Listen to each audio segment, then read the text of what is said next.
We are so happy and grateful for the opportunity to sit here with you live, and we're so happy and grateful that you actually have the time to join us.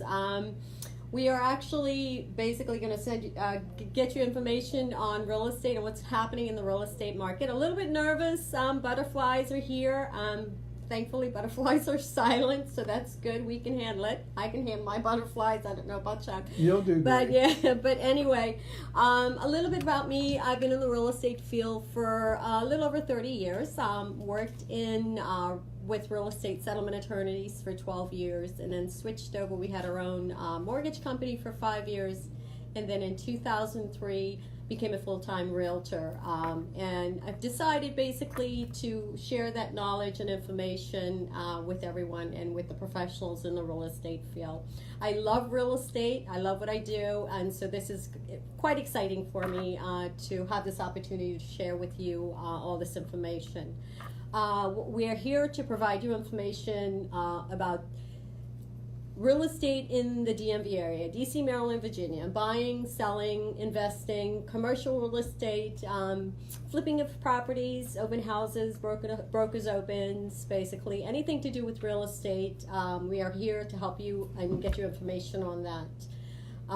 The show in itself, 1:30 to 2 o'clock on Wednesday, is going to be where I'll be talking with professionals in the real estate field. Just to give you more information out there on what's going on with real estate, title companies, lenders, appraisers, and home inspectors, auctioneers, basically different people, different professionals in the real estate field anyway. One of the other things that we're going to do is we are going to provide you information with what's happening, fun things to do in the DMV area. We live in an area that there's so much to do in this area. DC, we've got the museums, the waterfront downtown, the cherry blossoms. I don't know if you got an opportunity to check out the cherry blossoms last week, but it was beautiful. If you haven't had an opportunity, please take time to go out and check the cherry blossoms downtown. It's really pretty.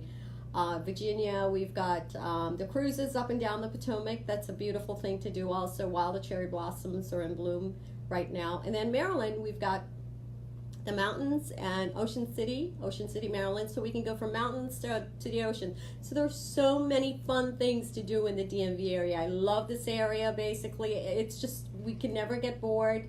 So much to do. And basically, we're going to share that information in between shows on Wednesday with you out there live, showing you information and giving you fun things to do in the DMV area. On Wednesday, 1:30 to 2 o'clock again. My guest today is Chuck Teets from Chuck and Older Realtors, and he's actually a realtor in Northern Virginia. And Chuck and I are going to talk about the home buying process, and if you're a first-time home buyer, basically what to expect out there and what you should do, what your first steps would be in the home buying process. Oh, thanks for that introduction, Pam. I'm proud to be here today and be your first guest in your new venture. Thank you. Thank you. I'm looking forward to helping the audience be prepared to buy their first home or their next home. Yeah, we're looking forward to that too. What do you think, basically, if there's someone out there that is currently renting and they're saying, okay, you know what, I'd like to invest in real estate. How do I start? How do I get started? What do I do? Well, that's a good question. And the earlier you start that, the better you'll be for it. Most of the time, when one retires, their largest asset is actually their home.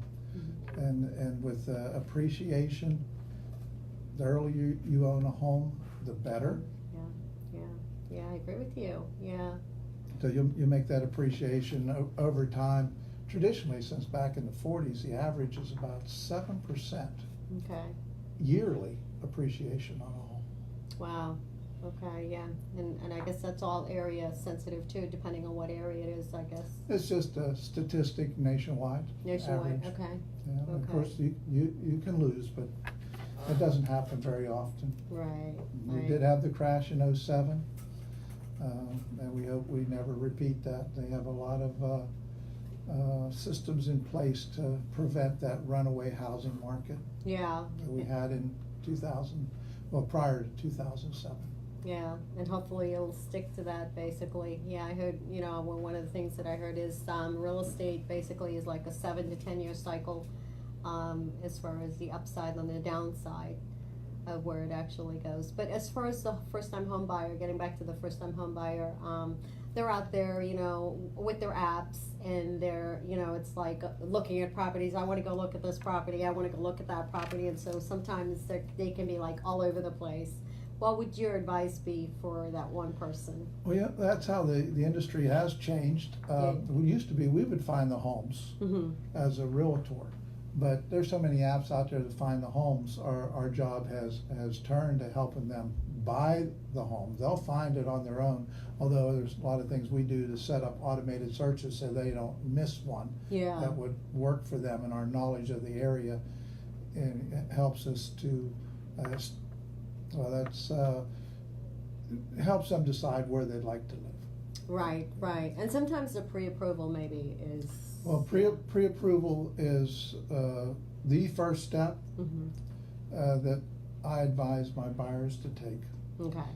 It prevents them from wasting time. They always have questions anyways. Right. So I like to have an initial interview with them, so Okay. we can discuss the financing options, and then based on what I find out from that interview, I will recommend what our best loan might be. Although I'm not a lender, I go through it with every client. Okay. So then I have different lenders that I would recommend depending on their credit, down payment, Right. whether they've been in the military or not. Right, that's a good point. So in this initial meeting, we can discover a lot, and then we go through the pre-approval process. Because without that pre-approval, if you happen to find a home right away and you don't have a pre-approval, the seller won't take you seriously. Right. He wants to know, if you take your home off the market, that seller wants to know that you have the ability to buy it. And in this market that we're in today, it is a seller's market. It is, So yes. they can pick the buyer that they want. And sometimes it's not all about the price. The seller is more concerned that once they take their home off the market, that it will be sold. Yeah, and they won't have any hiccups through the process, basically. They wanna make sure that's a qualified buyer, and nothing's gonna come up. It could jeopardize the seller. That's why the pre-approval is so important. If the seller takes it off the market and puts it back on, the first question that seller's gonna get is, well, what happened? What happened with your first sale? Why didn't they buy it? Yeah. And all of a sudden, they're gonna end up maybe getting less than what they could have. Right. What about basically? I guess when you look at a first-time home buyer, and as far as their down payment and their funds for closing. There are some first-time home buyer programs out there. Okay. You can get as little as a $0 down. Okay. However, the best loan that you could get is 20% down. Okay. If you have good credit and you put 20% down, you're going to get the best interest rate. Okay. And that's with the conventional loan, basically. That is a conventional loan. Another program that's available in the conventional line is anywhere from 3%, 5%, 10% down loans. Okay. These come at a cost, and so that's why if you can put down to 20%, you'll be better off. And if you can't qualify and you don't have good credit, FHA is a good option to go. Okay. With FHA financing, that's backed by the federal government. Okay. With the FHA, you put down 3.5%. Okay. Right. Yeah. But in addition to the 3.5% that you have as a down payment, you also have closing costs, which run about 3%. Right. Another 3%. Right. Yeah. What are you finding? I guess basically, are you specifically working in the Northern Virginia area? Are you all over the place? Right now, we just work Northern Virginia. Okay. Northern Virginia is very, very active, Okay. And I know it like the back of my hand. Okay. What's your average price range in Northern Virginia? Around 500,000. Okay. Okay. So you've got a little bit of the higher end buyer, as opposed to maybe the 200,000, 300,000, basically, that need the 3.5% or the 3% closing help. Basically, you're probably not finding a lot of that. Yeah. It's hard to get closing help right now. Mhm. Recently, we had representing a seller, Mhm. and the buyer's agent brought us a offer. We were asking $450,000 for the home. Okay. The offer came in at $455,000, Mhm. and they asked for $5,000 in closing In costs. closing, That okay. the seller of the property would give. It's called a seller subsidy. Uh huh. Would give the buyer at closing Okay. to offset some of their closing costs. Okay. And typically with the seller's market, that's what we're seeing. Okay, so they bumped up the price basically to incorporate the actual closing cost help that they were looking for. Exactly. Yeah, yeah. Did they end up getting that offer? They did. They did get that offer. Congratulations. That's great then. That's really good. So are you finding a lot of multiple offer situations right now? Almost every home gets multiple offers on it. Okay, 4 to 7 if the home is priced correctly. okay. If So, it's overpriced, you may not even get one offer. wow, yeah, because it's just gonna sit there. And buyers are very savvy in this market. They know if the home is overpriced. Yeah, so Absolutely. it just actually kind of sits there. But a bit, as far as going back to the buyer and the multiple offer situation, let's talk about that a little bit. What would you advise a buyer? So this is a first-time buyer that's actually coming into the market. They think they're coming into the market really strong. They're pre-approved. They're ready to go. They have their letter, and don't realize that basically they're going to be in a multiple offer situation. What would you advise them to do if they're in a multiple offer situation? Well, expect to have to make more than one offer, and you may get disappointed because you're Yeah. competing. And until you really have faith in your realtor and can trust him, and you can back that up maybe with some market experience, and you've lost a few properties, and then Yeah. you can move forward with confidence to be able to make the type of offer that will win that home. Traditionally, when we're in a normal market or a Mhm. buyer's market, we're negotiating. Mm-hmm. And what do we negotiate? Generally price, terms also, Right. but everybody wants a good deal. They do, yeah, Yeah. very true. Everybody wants a good deal. There's no- Even in this crazy market where it's, competition left and right, yeah. There's no deals out there. Yeah. There's no deals out Yeah. there. You hear all this flipping. Mhm. I won't go into that now, Right, but all that you hear on radio and TV is, you should be skeptical of. yeah. I think that's definitely, and you're absolutely right. The flipping market has definitely slowed down. It's not like what it used to be years ago, where properties were, left and right. You can actually get a really good deal and turn around and flip it. So it is a different market. So what we're negotiating now Yeah. is negotiating to win the home. Mm-hmm. The buyer that walks away with that home is the winner. And if you're looking to get price may be what you pay, but value is what you get. Yeah. So be prepared to forego Yeah. some of the typical norms of the industry, which is a home inspection. Now, I don't necessarily advise that. I Yeah. just want to tell the audience that is one way to prevail, Yeah. is either to not ask for a home inspection or get a home inspection with the right to void Yeah. only. That in other words, you're not going to ask them to fix anything. But if you find something major, Mhm. you can walk away from your offer, not lose your down payment. Okay, so like a home inspection for informational purposes only, basically. Yes. One better than that Mm-hmm. is do your home inspection in advance. Before, you have a ratified contract. Yeah. Now, this will cost you $500 or so, but if you really want that house, the seller's agent will appreciate the fact, and the seller will appreciate that they don't have to go through another negotiating process for a home inspection, and you as a buyer, Mm-hmm. then you'll know everything you need to know about that Everything home, about the and you property. can buy with confidence that you're not going to buy something that you'd prefer not to have owned. Right, right.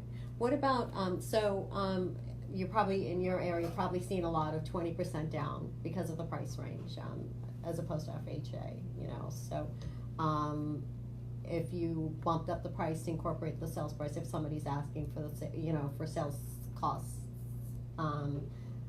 closing costs help, basically, are you seeing any issues with appraisals? I have seen some issues with appraisals. You are, okay. Because appraisals lag the market. They're looking back at what properties have sold for prior to today. Yeah, The appraiser is not looking at what's happening in the market right now. Yeah. And as a realtor, I have my finger on the pulse, and that's what the price is today. They're going to compare that against homes that have sold maybe, I don't know what the appraisers go by exactly, Mhm. but certainly 30, 60, 90 or more days back. yeah, okay. And so those may not reflect the increased prices that you have to pay to be the winner today. Right, yeah, yeah, I mean, even though the demand is there and the demand is high, you find that basically, I guess the prices, it doesn't matter that you have 10 offers on the property, and the highest offer is willing to pay $20,000 than what the last property appraised for, basically, the appraisal is still gonna come in your experience, at the last value, the most comparable property, even within the last 3 or 6 months, yeah, no matter what the demand is. Right, and Yeah. and two homes could be the same model, Mm-hmm, but they're gonna vary in condition. yeah, So if they're comparing it with one that's in better condition, but same square footage and everything, you may not have an appraisal issue. That's one of the terms that you can waive is appraisal, but Okay. you have to have the cash to be Back it able to up. pay above that appraised price in cash, because if your lender's requiring 3%, he'll want the 3% yeah, plus whatever you bid over the appraisal. right, so you have to have the cash and just prove that you have the cash to back it up front, basically. What about, I Yeah, guess. I'd like to talk about yeah. loans a little bit more. Yeah, because sure, we're- absolutely, we're- yeah, let's We talk about. talked about loans. first-time buyers and what options they have. and Yeah, We talked about the conventional with the different percentages down, and yeah, of course, that comes with higher interest rate, the lower you put down. And then you have the FHA of 3.5% down, right, and then you have VA if Mhm. you've been a veteran, and that's zero down. And zero down is good. I've actually had buyers with a VA. mm-hmm, that's good, yeah. They put down a certain amount of money, I love my VA buyers, so Yeah. I'm not prejudiced that way. and but they put yeah. down, and that's called an earnest money deposit. Okay. Which anytime you write an offer, it needs to have. We go with approximately 1% of the price that we're offering Okay, as an earnest money deposit. okay, And so where I was going with that is these VA buyers have actually walked away from the table with money in their pocket, in their pocket from it, but it's their own money because it was the money they had put down in their earnest money deposit, and we negotiated their closing costs. yeah, yeah. So That's- yeah. we got those fees paid, and they walked away with money, and that's That's awesome. Something Yeah, they that's deserve. just awesome. My heart is all for VA. So if I had enough homes, I'd just give it to them. But I can't do that. But yeah, that's actually a good point. But I do see there's like I think Navy Federal now is doing 100% financing conventional. I saw also. that. Yeah. Yeah. So Yeah. I don't know what that's all about, but I was really surprised because they're very conservative. Yes, I have a lender that many times can beat the rate though. So Mhm. you will get a full disclosure from your lender Mhm. about the loan that'll lay out all the fees associated with it Okay. and the interest rate. So only with this disclosure will you really be able to compare one lender against the other, Right. because they tout whatever really sounds good, Yeah. and they all have something, and it's true, whatever but you need the whole package to Right. be able to You compare. need to have everything, basically. Yeah. And that's Yeah. where we help the buyers. a lot of buyers, well, they think they go to a bank. Mm-hmm. Well, banks may be able to do it, credit unions can do it, but if their bank is not in the business of mortgages, they're probably not gonna be the best option. Right. Mortgage lenders are the best. Mm-hmm. They agree with you. realize that the settlement date that we Mhm. put in the offer and becomes a contract is more than a suggestion. Okay. It's what we're shooting for, both Okay. buyer and seller, or everyone are on track to meet that date, and the lender needs to be with us. Right, there's a lot involved and a lot of back-end people, involved in the whole situation. So the lending is the beginning process of all of it, really, basically. If that, is not right, then everything else can just Mhm. fall apart. So you wanna make sure you have that qualified buyer in the first place. Yeah, that's so important. And in my buyer interview, I go over all this. Mhm. And if you really want to prevail in this market, go one step ahead of that initial application. Okay, Give the supporting documents. okay.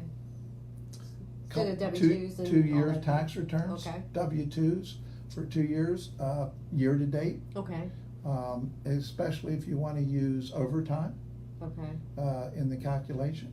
Submit those to the lender and let's get fully underwritten and Okay. have a pre-approved loan only contingent upon the property. the appraisal and the property, okay, Yes. yeah, so you're pretty much fully approved and just gotta find the property now and just get it appraised and you're This will done. give a lot of comfort to the seller. Yeah, and that's a great idea, especially in a multiple offer situation. It presents a very strong offer for your seller, so that's great. Any other helpful hints that you can think of for first-time home buyers out there? Well, I like to have the initial consultation, Yeah, so we can find what's important to them. Is being close to work? Do they Yeah. work in the city? that's a good idea. Do they want to have access to public transportation? Do they plan on commuting? Mm-hmm. So, we know to find properties that are around metro stations or in Virginia, it's the VRE works a lot of times. It goes to Fredericksburg, Manassas, stops in Burke, Springfield. So that's a good option. Now, what's a VRE? I don't know anything That's about that. A Virginia Rail Express. Okay, so does that pick them up from certain metro stations and take them to, I guess? It does stop at, I believe in Springfield. It's also a metro station there, Okay, but generally it's an independent rail system okay, that runs for commuter purposes also. okay. From Fredericksburg and stops in Manassas, and can't recite all the stops, but Yeah, you can but that's certainly find great. it. Yeah. So, a knowledgeable realtor can guide them to, well, where could I live if I want to, use the Virginia rail system as opposed to metro? Mm-hmm.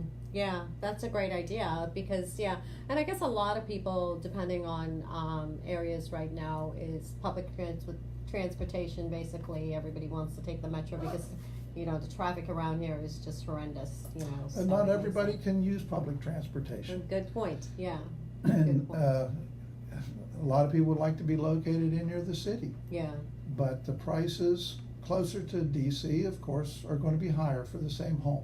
yeah, And it's like a ripple dropping a pebble in the water, and you have a little ripple wave moves further out you go, the then more you can get. the more you can get, the newer home you can get for maybe even less money.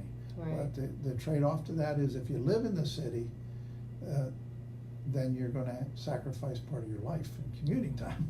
Right, so it's either one or the other, basically. Mhm. Yeah, my big thing now is having a condo in the city and just like forgetting about the country. Been there, done that. But anyway, so we've secured a contract, basically pre-approval. We talked about the appraisal. What are you finding as far as the closing time for a typical contract right now once you're under contract and ratified? Normal closing time can be 30 to 45 days, but it can be done as little as 21 days. Okay.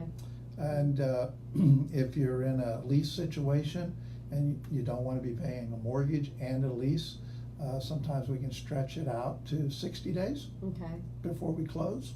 Okay. But if you want to prevail, Mm-hmm. find out what the seller's needs are and try to accommodate Right. those. Yes. So, Good point. Very good point. Yeah. So if you are in a position that you can let the seller Mm-hmm. stay in the home after closing for a few weeks or a Yeah. month, that's a feather in your cap for winning the bid. This situation, a contract. Yeah. If you can Mhm. actually do whatever the seller wants. Recently, we lost one, and that's why we lost it. Really? The other buyer, we were representing the buyer, Yeah. and there were multiple offers on it, and the listing agent didn't share with me how many, but the one that prevailed was willing to close on the home Mm-hmm. this month, so, And the 2 to buyer 3 couldn't weeks. do that. and allow the seller to live in the home until June.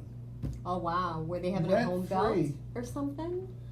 Or what was the seller having a home built or something? Or I don't know. rent free? Yes, rent-free, and so they said, well, and the price was right, Yeah.